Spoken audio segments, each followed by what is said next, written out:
Bukan Nolan kalau nggak bikin film yang kompleks, dan ya hal itu kembali diterapkannya dalam film terbarunya berjudul Oppenheimer yang masih mengusung penceritaan dan dialog yang padat, skor yang menggelegar, serta visual yang indah.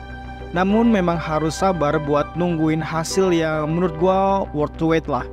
Untuk durasi 3 jam, film ini berjalan dengan masih memberikan detail kecil dalam film Nolan itu sendiri, yang mana memang itu gaya penyutraan dari Nolan. Buat yang belum tahu nih film tentang apa, jadi Oppenheimer ini nyeritain tentang Dr. Oppenheimer yang ngebikin bom atom buat dijatuhin ke Hiroshima dan Nagasaki. Terus nyeritain juga dengan drama Dr. Oppenheimer waktu berhasil menjalankan proyek tersebut. Dan bagi yang udah nonton kan kalian sering diliatin air hujan turun sama tetesan air. Yang gua tangkep sih itu adalah gambaran dari bom atom itu dijatuhkan dari langit, sama kayak tetesan air yang jatuh lah, terus memberikan gelombang ke sekitarnya. Serius, ini detail yang keren banget menurut gua dan jenius apa yang udah Nolan kasih di film Oppenheimer ini. Oppenheimer nggak semerta-merta langsung memberikan ketegangan, tapi mereka ngasih waktu dulu ke penontonnya buat pelan-pelan menaikkan denyut jantung penontonnya. Diajak kenalan dulu dengan Dr. Oppenheimer, baru nanti mulai naik intens yang diberikan. Tapi meskipun begitu, habis lonjakan besar dengan berhasilnya bom itu dijatuhkan, film ini juga sedikit diturunkan lagi temponya. Kemudian barulah di akhir Nolan ngasih intens yang kembali memuncak. Kepiawaian Nolan dalam meracik naskah yang detail seperti halnya dalam film Interstellar yang menurut ilmuwan tingkat keakuratan dalam membuat black hole dan hal fisika lainnya sangat akurat.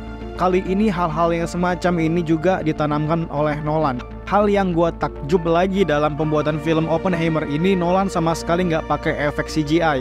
Dan nih orang beneran bikin bom atom loh pak, buat ngasih ledakan yang realistis. Emang gila Nolan ini.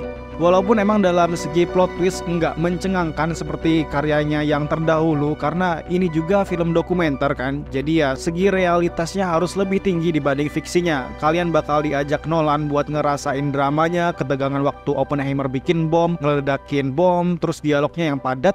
Jadi emang harus fokus banget sama subtitle, karena itu kunci utama film-film Nolan, biar tahu filmnya nyeritain tentang apa dan konfliknya gimana. Segi intensnya juga kebangun dari naskah yang dibuat. Oppenheimer di mata gua tuh kayak film yang sempurna gitu, mau dilihat dari manapun. Acting juara banget, serius. Cillian Murphy gila banget. Gimana ya, gue bingung mau bilang apa untuk nih orang. Yang jelas kengeriannya kegambar jelas dan vibesnya berasa kayak ngelihat dia di Peaky Blinders. Terus Robert Downey Jr. juga keren banget. Yang jelas semua acting pemainnya keren banget, apalagi semuanya kan kebanyakan aktor kelas kakap kan. Sinematografi, visual, ya nggak usah diraguin lagi, karena ini film Nolan yang mengedepankan juga aspek ini. Sementara itu Nolan juga nggak ngasih warna yang macem-macem di film Oppenheimer ini, dan rata-rata warnanya ngewakilin perasaan sedih, kelam gitu, karena kebanyakan adalah warna hitam, putih, abu-abu, biru dari kostum dan desain yang mereka pakai. Cerita, gue suka banget gimana Nolan berdongeng dengan enaknya, kayak ngalir gitu aja. Walaupun emang maju mundur gitu kan alurnya, ya khas Nolan lah. Apalagi yang ditanyain, scoring dahsyat, meledak, menggelegar.